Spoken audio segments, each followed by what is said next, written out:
धर्मको परिभाषा कस्तो होला विनम्र दास गुरुज्यू?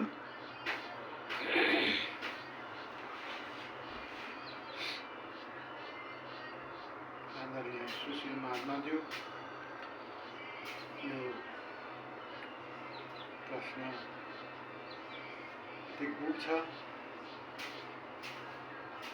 धर्म धेरै छन्, त्यसमा मानवको धर्म चाहिँ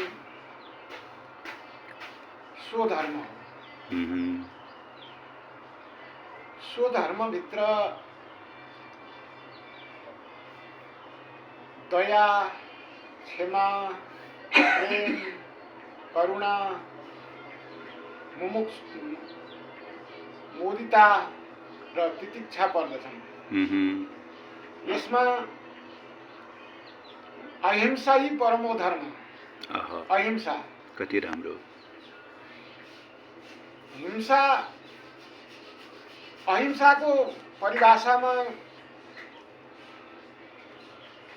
काटमार गर्नु मात्रै अहिंसा होइन, अरूलाई दुःख दिनु, अरूको निन्दा गर्नु, अरूको चुगली गर्नु पनि हिंसाभित्रै पर्छन्।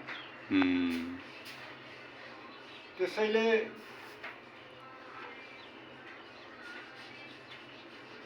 अब बुद्ध मार्गमा चाहिँ चोरी नगर्नु, झुठो नबोल्नु, हिंसा नगर्नु,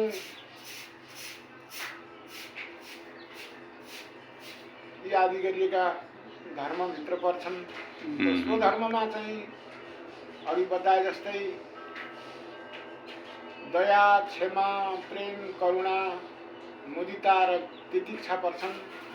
त्यसैलाई हामी धर्म भन्ने गर्छौँ। अब धर्मको परिभाषामा त धर्म त कति छन्। अब सम्प्रदाय पछिका आफ्नै धर्म आफूले बताएका छन्। मूल त मानव हौँ हामी। मानवको धर्म चाहिँ यही नै हो। अहिलेलाई यति नै गरौँ। जय भोलेनाथ।